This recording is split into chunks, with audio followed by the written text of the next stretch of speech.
Hello and welcome to the social classes by Abhishek sir. इस video में हम lifelines of national economy के कुछ इंपॉर्टेंट क्वेश्चंस डिस्कस करने जा रहे हैं जो कि प्रीवियस ईयर बोर्ड एग्जाम्स में पूछे जा चुके हैं। और ये सभी क्वेश्चन जो हम डिस्कस करेंगे ये अपकमिंग बोर्ड एग्जाम्स के लिए भी बहुत ही इंपॉर्टेंट है। इन सारे क्वेश्चंस को कंपाइल किया है मिस्टर अभिषेक कुमार पांडे और आशुतोष पांडे जी ने, और मैं हूँ अभिषेक कुमार गुप्ता। आइए स्टार्ट करते हैं। सबसे पहले देखते हैं ये जो चैप्टर है उसका जो फर्स्ट पेज है वो इंट्रोडक्शन पार्ट है, आप अपने बुक में देख सकते हैं। इस इंट्रोडक्शन पार्ट से एक क्वेश्चन पूछा गया है, examine with example the role of means of transport and communication in making our life prosperous and comfortable. ठीक है, यानी कि जो ट्रांसपोर्टेशन और कम्युनिकेशन है इसने हमारे लाइफ को किस तरीके से प्रॉस्पेरस और कंफर्टेबल बनाया है, इसको आपको एग्जाम्पल के साथ समझाना है। तो देखिए फर्स्ट पॉइंट देखिए, for carrying passengers and things from one place to another, है ना। हम ट्रांसपोर्ट का यूज़ करते हैं पैसेंजर्स को या किसी चीज़ को एक जगह से दूसरी जगह ले जाने के लिए, चाहे वो रोडवेज़ हो या रेलवेज़ हो, किसी तरीके से ले जा सकते हैं। रॉ मटेरियल्स को फैक्ट्री तक पहुंचाने के लिए जल्दी से जल्दी हम ट्रांसपोर्ट का यूज़ करते हैं। The movement of finish goods from their supply location to demand location necessitates the need for transport, है ना।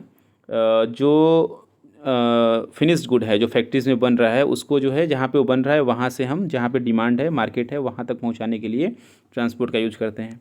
इसके अलावा mobility of labour forces also increases, जहाँ पे ट्रांसपोर्टेशन अच्छा होता है वहाँ पे जो फोर्स लेबर फोर्स है यानी जो काम करने वाले लोग हैं वो इजीली एक जगह से दूसरी जगह आसानी से मूव कर पाते हैं।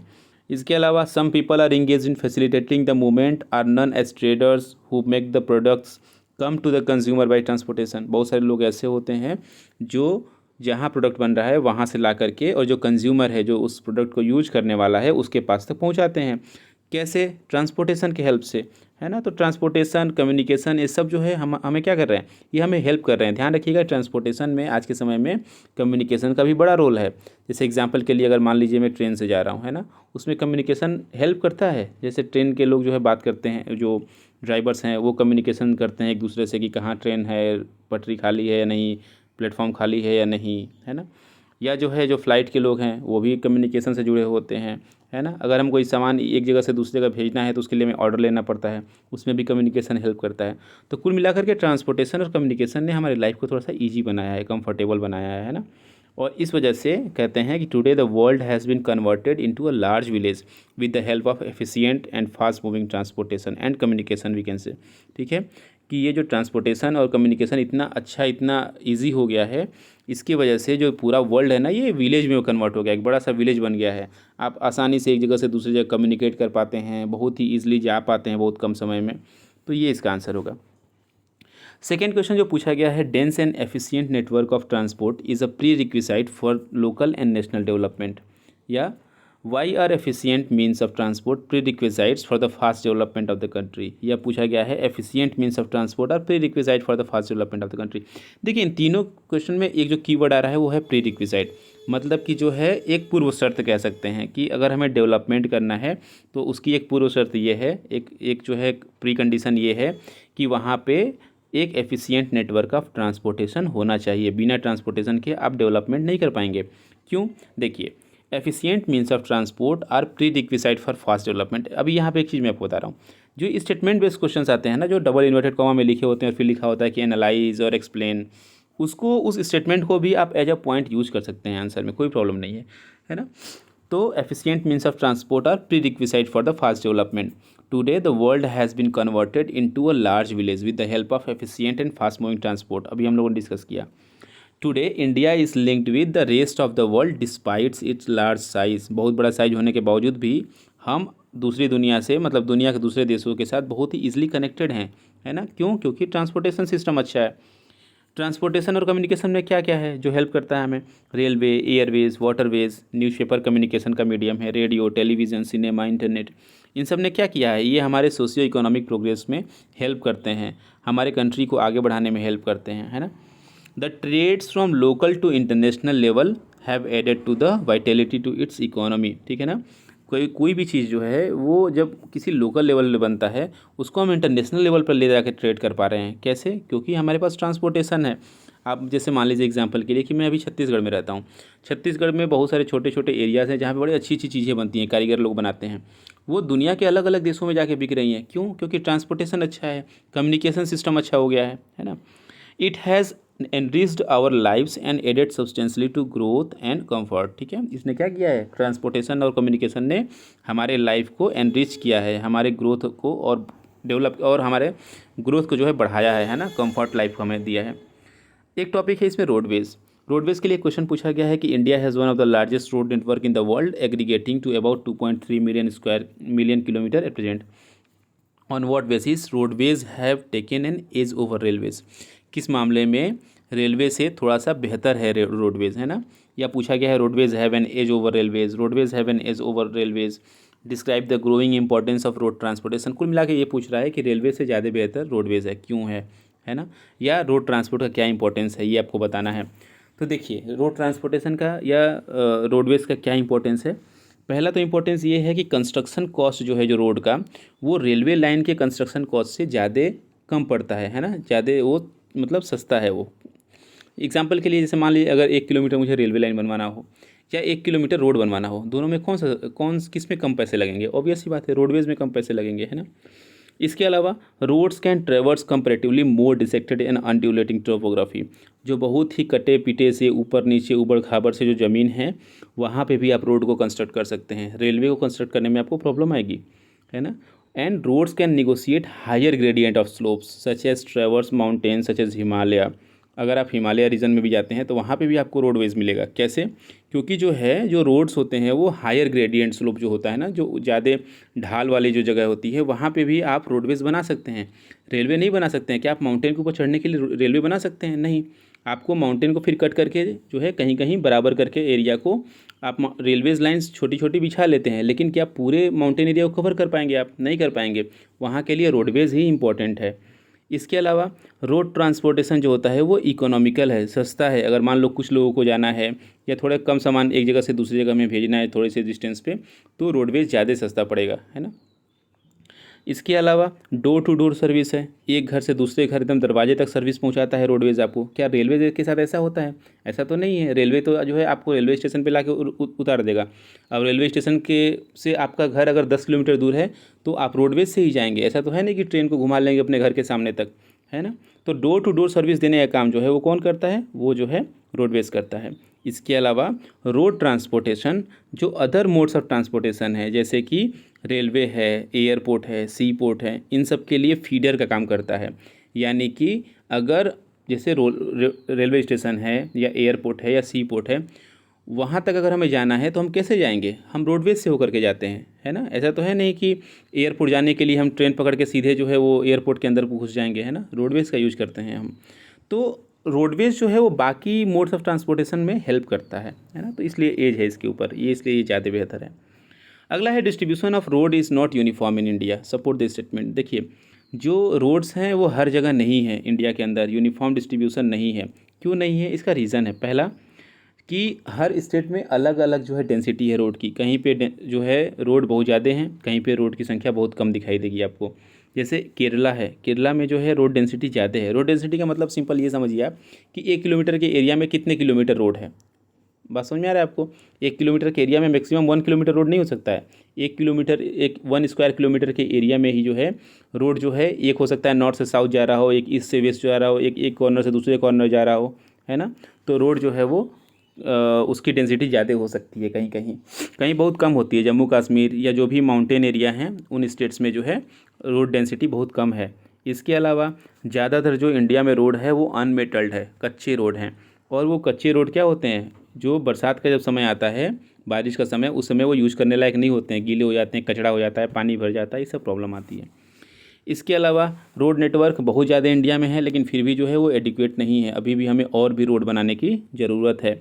और स्पेशली जो नेशनल हाईवेज़ हैं, जो बहुत अच्छे रोड आपको दिखते हैं नेशनल हाईवे, वो भी जो है उसकी जो उसका जो कवर है वो कम है अभी, है ना। नेशनल हाईवे का दायरा भी हमें बढ़ाने की ज़रूरत है। तो ये सब जो है बताता है कि रोड डिस्ट्रीब्यूशन बहुत अच्छा है इंडिया के अंदर, अभी भी नहीं है, यूनिफॉर्म नहीं है। हर जगह एक जैसे रोड नहीं है और हर जगह एक जैसी रोड डेंसिटी नहीं है। अगला क्वेश्चन पूछा गया है, explain any 5 major problems face by road transport. Road transport क्या क्या प्रॉब्लम फेस करते हैं? पहला, रोड नेटवर्क कम है, जो भी हम लोगों ने डिस्कस किया कि इंडिया में रोड नेटवर्क इनफ नहीं है, एडिक्वेट नहीं है। इसके अलावा ज़्यादातर रोड जो है अनमेटल्ड है, half of the roads are unmetalled. और इसका प्रॉब्लम कब क्रिएट होता है? रेनी सीजन में, जब वो कचड़े उसमें भर जाते हैं, पूरा वो गीला कचड़ा हो जाता है ना। इसके अलावा जो रोडवेज़ है वो हाईली कंजेस्टेड हैं सिटी के अंदर। शहर के अंदर आप देखते होंगे, जो है बड़े शहरों में आप जाते होंगे तो ट्रैफिक लगा हुआ है। अगर और रोड होता है, कुछ हाईवे बन जाते हैं वहाँ पे, तो ईज़िली जो है वो लोग एक जगह से दूसरी जगह जा पाते, वो कंजेस्टेड जो है एरिया वो नहीं होता। इसके अलावा ज़्यादातर जो ब्रिजेज़ हैं इंडिया के अंदर वो ओल्ड हैं, है ना, पुराने ब्रिजेज़ बचे हुए हैं। नए ब्रिजेज़ अभी भी बहुत कम बन रहे हैं। और जो ब्रिजेज़ हैं पहले के पुराने ब्रिजेज़ वो बहुत पतले ब्रिजेज़ हैं। एक साथ 2-3 चौड़ी गाड़ियाँ जो हैं, जो बड़ी बड़ी गाड़ियाँ हैं वो नहीं जा सकती हैं। इसके अलावा ज़्यादातर जो रोड हैं वो बहुत स्मूथ रनिंग के लिए सूटेबल नहीं है, मतलब बहुत अच्छे रोड नहीं है, अच्छी क्वालिटी के कि बहुत तेज़ी से आप उस पर व्हीकल चला सकें। तो ये कुछ प्रॉब्लम्स हैं जो रोड ट्रांसपोर्टेशन में हम देखते हैं। अगला टॉपिक है रेलवेज़। रेलवे में क्वेश्चन पूछा गया है कि इंपॉर्टेंस ऑफ रेलवे बताइए। ठीक है, explain the importance of railways as a means of transport. अब इसमें देखिए, पहला इंपॉर्टेंस क्या है? Multifarious activities like business, sightseeing, pilgrimage done with railways. Railway के थ्रू हम जो है बिजनेस के लिए एक जगह से दूसरी जगह जाते हैं, साइट सीइंग के लिए जगह देखने के लिए, है ना, पिलग्रिमेज जो है जैसे धार्मिक जगह है वो वहाँ घूमने जाते हैं रेलवे के से। इसके अलावा जो गुड्स हैं, सामान है, उसका लंबे दूरी तक अगर एक जगह से दूसरी जगह ट्रांसपोर्ट करना है तो उसमें रेलवे हमें हेल्प करता है। रेलवे जो है इंडिया के लिए एक इंटीग्रेटिंग फोर्स है।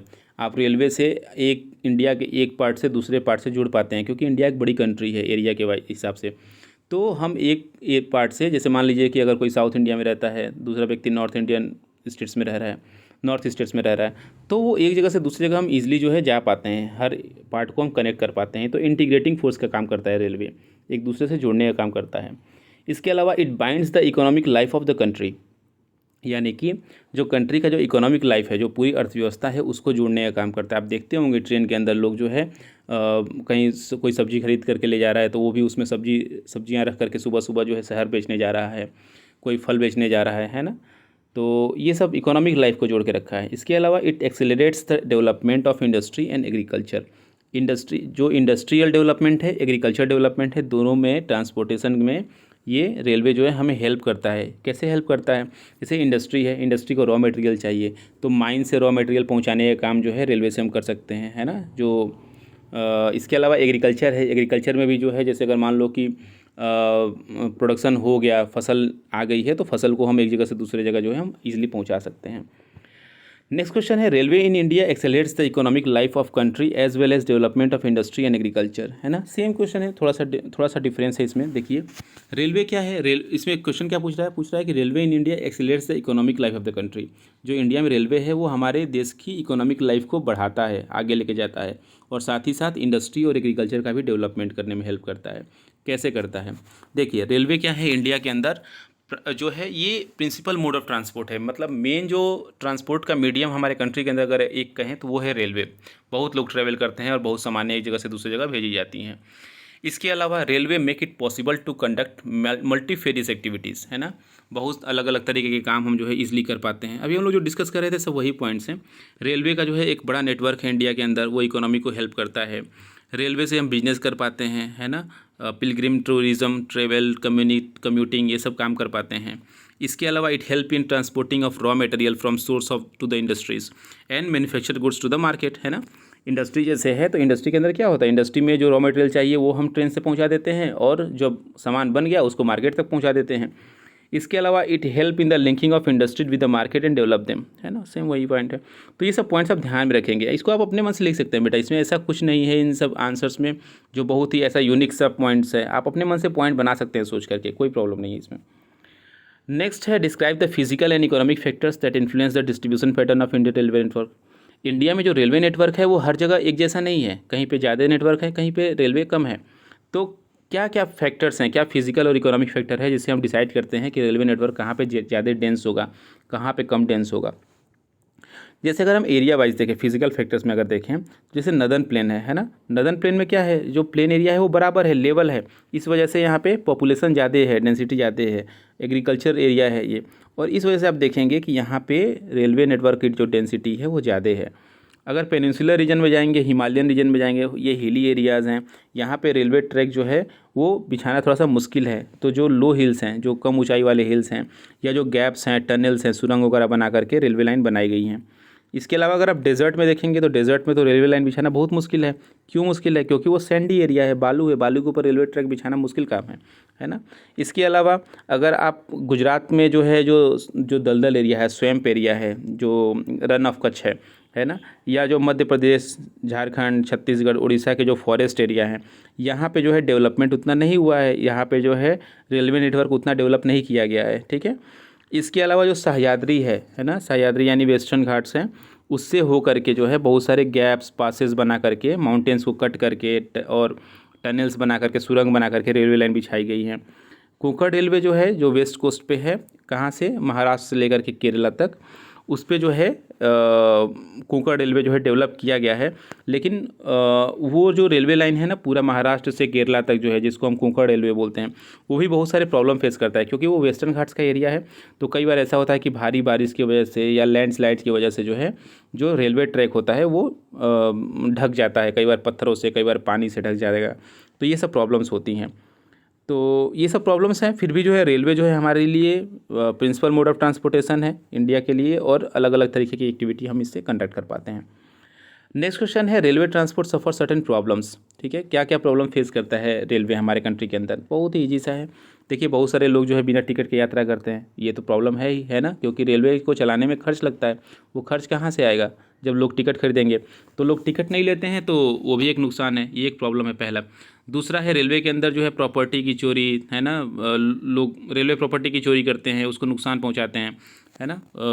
जैसे सीट पे बैठ करके पूरे सीट को जो है काट पीट करना, उसको तोड़ फोड़ मचाना, है ना, विंडोज़ तोड़ देना, ये सब प्रॉब्लम क्रिएट होते हैं। इसके अलावा अननेसेसरी लोग चेन पुलिंग करते हैं। चेन पुलिंग आप समझ रहे होंगे, ट्रेन चलते रहता है और सामने घर दिख रहा है, स्टेशन 10 किलोमीटर दूर है, लोग क्या किया, चेन खींच दिया, है ना, ट्रेन रुक जाएगी, घर के सामने ट्रेन रुकते हैं अपने। तो ये सब प्रॉब्लम्स हैं जो लोग करते हैं, क्रिएट करते हैं। इसके अलावा ट्रेन्स जो हैं इंडिया के अंदर जो है जनरली आप देखेंगे कि लेट चलती हैं, समय के हिसाब से नहीं चलती है। तो ये कुछ प्रॉब्लम्स हैं रेलवे से संबंधित जो हम इंडिया के अंदर फेस करते हैं। अगला टॉपिक है पाइपलाइंस। पाइपलाइंस में पूछा गया है कि highlight the significance of pipelines as the means of transportation with the help of suitable examples.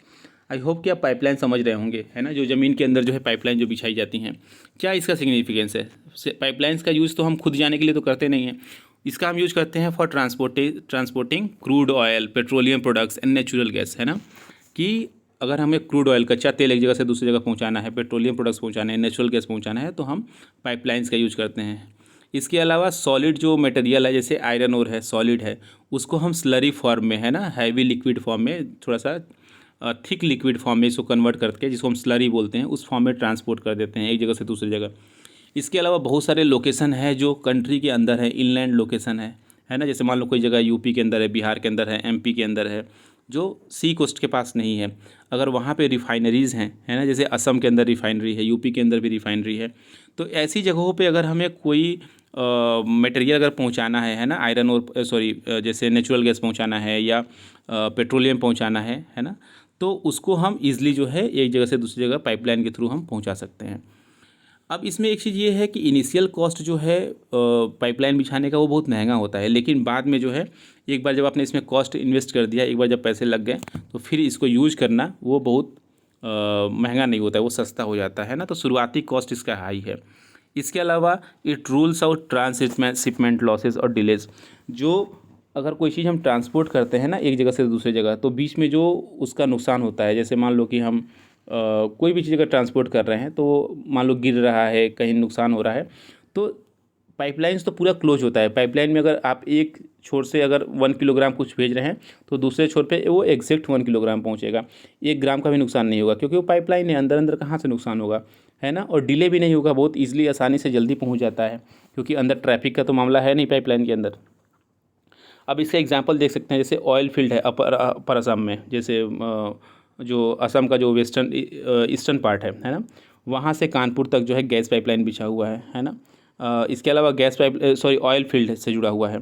Gas pipeline Hazira जो है, जो गुजरात में है, वहाँ से जगदीशपुर इन यूपी, है ना। ये सब पाइपलाइन से कनेक्टेड एरिया हैं इतने दूर दूर तक, असम से यूपी या यूपी से गुजरात, ठीक है। अगला है टॉपिक वाटरवेज। वाटरवेज में एक टॉपिक क्वेश्चन पूछा गया है, describe any 3 features of waterways. क्या है वाटरवेज के फीचर्स? पहला है कि इंडिया जो है एक सी फेयरिंग कंट्रीज़ हमेशा से रहा है, क्योंकि हमारे पास सी कोस्ट एरिया भी है, समुद्र से लगा हुआ एरिया भी है, और बहुत सारी हमारे कंट्री के अंदर नदियाँ भी हैं, है ना। और sea man sailed far and near carrying and spreading Indian commerce and culture. बहुत पहले से आप देखते हैं, हिस्ट्री में भी आपने पढ़ा होगा कि हमारे देश में लोग जो है समुद्र के रास्ते से जो है आते थे, है ना, व्यापार करते थे, कल्चर का एक्सचेंज होता था।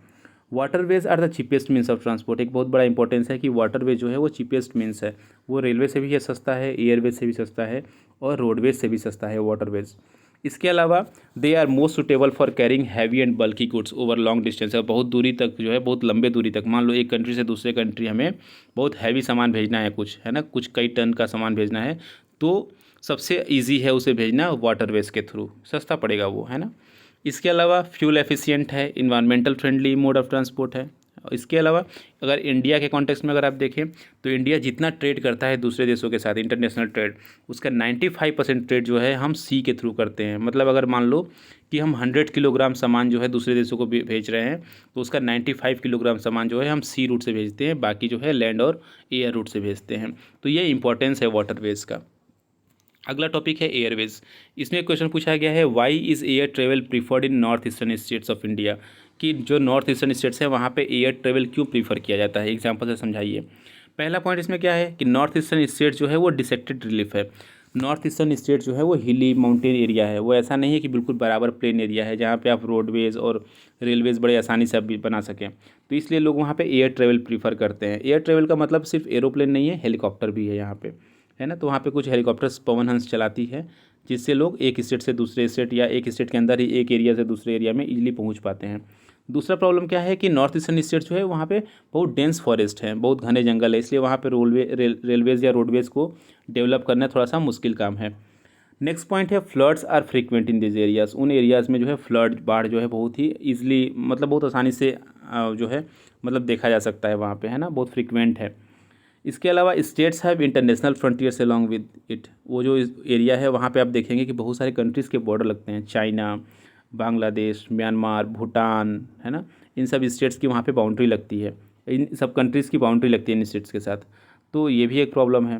इसके अलावा अदर मीन्स ऑफ ट्रांसपोर्ट जैसे रोड है, रेलवे नेटवर्क है, वो इनएडिक्वेट है, बहुत ज़्यादा मात्रा में नहीं है, इसलिए और जो है उसको प्रॉपरली मेंटेन नहीं किया गया है ना। हो सकता है समय के साथ डेवलपमेंट हो जाए, लेकिन फ़िलहाल ऐसा नहीं है, इसीलिए लोग जो है एयर ट्रांसपोर्ट को जो है ज़्यादा प्रीफर करते हैं। एयर ट्रैवल, और दूसरी जो चीज़ है कि एयर ट्रैवल जो है वो टाइम बचाता है, कॉस्टली है लेकिन जो है वो टाइम बचाता है, बहुत कम समय में आप इजीली एक जगह से दूसरी जगह पहुंच पाते हैं, इसलिए लोग नॉर्थ ईस्टर्न स्टेट्स में जो है एयर ट्रैवल को प्रीफर करते हैं। अगला टॉपिक है कम्युनिकेशन। इसमें पूछा गया है कि the pace of change in communication sector has been rapid in modern times. कि आज के समय में जो है जो कम्युनिकेशन सेक्टर है उसमें बहुत तेज़ी से चेंज हुआ है, बहुत बदलाव हुआ है। कैसे हुआ है, तो देखिए इसमें दो चीज़ें होती हैं, एक तो होता है बेटा पर्सनल कम्युनिकेशन और दूसरा होता है मास कम्युनिकेशन। तो पर्सनल कम्युनिकेशन और मास कम्युनिकेशन, पर्सनल कम्युनिकेशन आप समझ रहे होंगे कि जैसे एक आदमी दूसरे आदमी से बात कर रहा है, हम मोबाइल फ़ोन पे बात कर रहे हैं, टेलीफोन पे बात कर रहे हैं। और दूसरा होता है मास कम्युनिकेशन, जिसमें हम पूरे एक मास से, बड़े लोगों से, बहुत ज़्यादा लोगों से एक साथ हम बात कर पाते हैं, कम्युनिकेट कर पाते हैं, जैसे टेलीविज़न के थ्रू, रेडियो के थ्रू, प्रेस फिल्म के थ्रू थ्रू है ना। तो ये सब मेजर मीन्स है ट्रांसपोर्टेशन, सॉरी, कम्युनिकेशन के हमारे कंट्री के अंदर। इसके अलावा एक कम्युनिकेशन का मीडियम हमारे यहाँ पोस्टल नेटवर्क भी है। इंडियन पोस्टल जो है वो इंडिया वर्ल्ड में सबसे बड़ा पोस्टल नेटवर्क है। It handles parcel as well as personal return communication. हम पोस्ट के थ्रू जो है अपना व्यक्तिगत चिट्ठी वगैरह, लेटर वगैरह, है ना, और साथ ही साथ कुछ पार्सल अगर भेजना होता है तो वो भी भेज पाते हैं। इसके अलावा कार्ड्स और इन्वेलप्स, इसको हम फर्स्ट क्लास मेल बोलते हैं, है ना। अगर मान लीजिए आप कार्ड भेजते हैं, इन्वेलप लिफाफे वगैरह भेजते हैं, तो उसको हम फर्स्ट क्लास मेल बोला जाता है पोस्टल नेटवर्क सिस्टम में। और उसको जो है हमेशा एयर लिफ्ट किया जाता है, मतलब हवाई जहाज़ से एक जगह से दूसरी जगह उसे भेजा जाता है।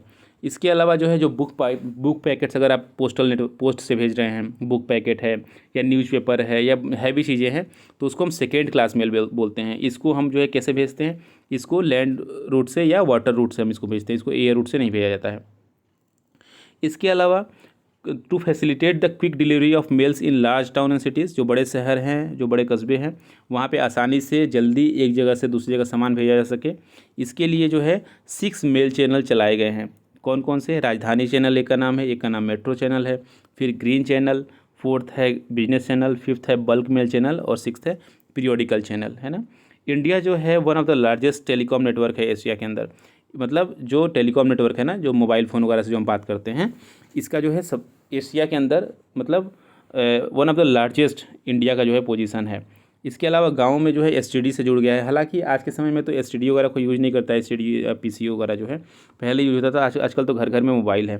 फिर भी जो है अगर ये पॉइंट आता है तो आप लिख सकते हैं, या मोबाइल फ़ोन का एग्जाम्पल आप दे सकते हैं, कोई प्रॉब्लम नहीं है। अगला है Indian postal network is the largest in the world, support the statement with example. Indian postal network जो है वो दुनिया में सबसे बड़ा है। कैसे, इसको समझाना है आपको। देखिए, इंडियन पोस्टल नेटवर्क क्या करता है, it handles parcel as well as personal return communication. First class mail are airlifted between station covering both land and air, ये भी आपको डिस्कस किया था मैंने पिछले क्वेश्चन में। सेकंड क्लास मेल में क्या होता है, लैंड और वाटर ट्रांसपोर्ट से जो है जो पीरियोडिकल्स है, मैगजीन्स वगैरह हैं, है ना, बुक पैकेट्स हैं, इनको हम भेजते हैं।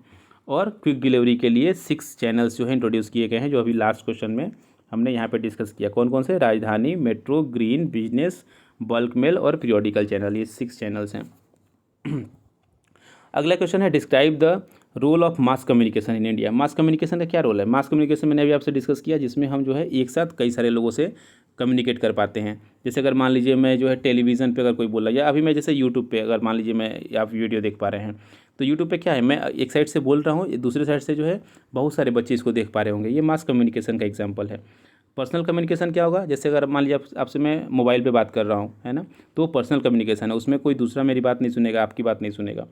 तो मास कम्युनिकेशन का क्या रोल है, mass communication provides entertainment, creates awareness among people about various national programme policies, है ना। इसमें एग्जांपल में radio, television, newspaper, magazine, book, film, ये सब जो है मास कम्युनिकेशन के एग्जांपल हैं। इंडिया में देखेंगे अगर आप, ऑल इंडिया रेडियो जिसको हम आकाशवाणी बोलते हैं, वो बहुत सारे चैनल, जो बहुत सारे प्रोग्राम्स जो है नेशनल, इंटरनेशनल और लोकल लैंग्वेजेस में जो है वो पब्लिश करता है। हालांकि आजकल लोग रेडियो नहीं सुनते हैं, लेकिन फिर भी जो है ये एग्जांपल है। इसके अलावा दूरदर्शन या जो बाकी टेलीविज़न चैनल हैं, वो जो है इंटरटेनमेंट, एजुकेशन, स्पोर्ट्स, ये आप तक पहुंचाते हैं। न्यूज़पेपर जो है इंडिया में जो है मतलब सैकड़ों, मतलब लगभग 100 लैंग्वेजेस में जो है हमारे कंट्री के अंदर न्यूज़पेपर पब्लिश होते हैं। वो हमारे लोगों के अंदर जो है अवेयरनेस फैलाते हैं। इंडिया जो है बहुत सारे शॉर्ट मूवीज़, फीचर फिल्म्स, ये सब बनाता है, उससे भी लोगों के अंदर जो है कम्युनिकेशन पहुंचता है। इसके अलावा मास मीडिया जो है, जैसे न्यूज़ चैनल्स जो हैं, mass media creates awareness among people on various social, economic and political issues. तो ये सब मास कम्युनिकेशन के इंडिया में एग्जाम्पल हैं और रोल हैं। अगला टॉपिक है इंटरनेशनल ट्रेड। इंटरनेशनल ट्रेड में क्वेश्चन है कि advancement of international trade of a country is an index of prosperity, या international trade is called the economic barometer of a country. क्या है, इंटरनेशनल ट्रेड किसी कंट्री में कितना हो रहा है, ये बताता है कि उस कंट्री का डेवलपमेंट कितना हुआ है, वो कंट्री कितनी प्रॉस्पेरस है। सिंपल सी बात है, जो कंट्री जितना ज़्यादा इंटरनेशनल ट्रेड करती है, वो कंट्री उतनी ही डेवलप, उतनी ही प्रॉस्पेरस मानी जाती है ना। तो इंटरनेशनल ट्रेड, फर्स्ट पॉइंट देखिए, international trade is considered as the economic barometer. Barometer आप समझते हैं ना, जिससे हम प्रेशर वगैरह नापते हैं, बैरोमीटर। तो इंटरनेशनल ट्रेड क्या बताता है कि इकोनॉमिक बैरोमीटर कैसा है, उस कंट्री का डेवलपमेंट कितना हुआ है। इसके अलावा इंटरनेशनल ट्रेड में 2 चीज़ें होती हैं, एक होता है एक्सपोर्ट और दूसरा होता है इंपोर्ट। तो ट्रेड के 2 कंपोनेंट, एक्सपोर्ट और इंपोर्ट। एक्सपोर्ट मतलब taking something out of, exit of the port, मतलब किसी चीज़ को एक देश से दूसरे देश में भेजना, एक्सपोर्ट कहलाता है। और import in of the port, है ना, कमिंग इन द पोर्ट, यानी कि अगर कोई चीज़ पोर्ट के अंदर आ रही है, किसी कंट्री के अंदर आ रही है, उसको हम इंपोर्ट बोलते हैं। तो एक्सपोर्ट और इंपोर्ट 2 कंपोनेंट होते हैं। ध्यान रखिएगा, जब भी किसी कंट्री में जो एक्सपोर्ट है उसकी वैल्यू अगर इंपोर्ट से ज़्यादा होती है, उसको हम फेवरेबल बैलेंस ऑफ ट्रेड बोलते हैं, है ना। इंपोर्ट और एक्सपोर्ट 2 चीज़ें होती हैं, दोनों का कंपैरिजन बैलेंस ऑफ ट्रेड कहलाता है। अगर जो है एक्सपोर्ट ज़्यादा है, जैसे मान लीजिए कि कोई कंट्री जो है वो 100 रुपीज़ का सामान बेच रही है और बदले में जो है दूसरे देशों से जो है 50 रुपीज़ का सामान खरीद रही है, इसका मतलब फेवरेबल है, उस कंट्री के लिए बैलेंस ऑफ ट्रेड फेवरेबल है। और अगर वो मान लो 100 रुपीज़ का सामान बेच रही है और 200 का खरीद ले रही है, इसका मतलब वो जो है अनफेवरेबल बैलेंस ऑफ ट्रेड है। नेक्स्ट पॉइंट है, international trade helps in earning foreign exchange. International trade जो होता है वो फॉरेन एक्सचेंज, विदेशी मुद्रा कमाने में मदद करता है। India has trade relations with almost all the major trading blocs of the world. जो दुनिया के जो जितने मेजर ट्रेड ब्लॉक्स हैं, जैसे मिडिल ईस्ट कंट्रीज़ हैं, north American countries, African countries, है ना, साउथ एशियन कंट्रीज़, लगभग हर ब्लॉक के साथ जो है हमारा ट्रेड होता है। इसके अलावा एक इंटरनेशनल ट्रेड से ये भी चीज़ें हुई हैं कि बहुत सारी एमएनसीज़ जो है हमारी कंट्री के अंदर आई हैं। एमएनसीज़ के आने से एम्प्लॉयमेंट अपॉर्चुनिटी बढ़ा हुआ है ना। वो एमएनसीज़ हमारे कंट्री के अंदर जो है टेक्नोलॉजी और प्रोडक्शन एफिशिएंसी भी लेकर के आती हैं। तो ये सब जो है इंटरनेशनल ट्रेड के बेनिफिट्स हैं। अगला है टूरिज़्म एज ए ट्रेड। इसमें क्वेश्चन पूछा गया है कि कोई 5 बेनिफिट्स बताइए टूरिज़्म के। क्या क्या बेनिफिट्स है?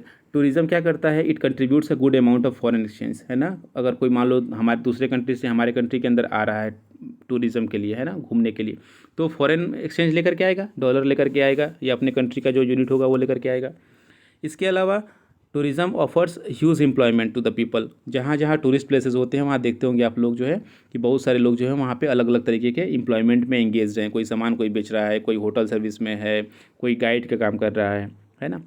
इसके अलावा it promotes national integration. Tourism क्या करता है? पूरे देश को यूनाइट करता है ना। एक इंडिया के एक पार्ट का व्यक्ति दूसरे पार्ट में घूमने जाता है, वहाँ के लोगों को समझता है, वहाँ के कल्चर को समझता है ना, उसको अप्रिसिएट करता है, तो नेशनल इंटीग्रेशन में हेल्प करता है ये। इसके अलावा it provide support to local handicrafts and cultural pursuits. जो टूरिज़्म है वो लोकल हैंडीक्राफ्ट्स को सपोर्ट करता है। जैसे मान लीजिए कि किसी भी एरिया में कोई चीज़ होती है जो बनती है ना, वो जो वहाँ की फेमस, जैसे असम का चाय है ना, वहाँ का लोकल एक प्रोडक्ट है। या कहीं पे कोई हैंडीक्राफ्ट है, जो लकड़ी के कहीं कोई सामान बन रहा है, कहीं पे कोई मेटल का कोई सामान बनता है बहुत सुंदर सुंदर, तो लोग क्या होता है, लोग घूमने आते हैं तो उसको खरीदते हैं, तो लोकल हैंडीक्राफ्ट को सपोर्ट होता है ना। इसके अलावा it helps in the development of international understanding about our culture and heritage.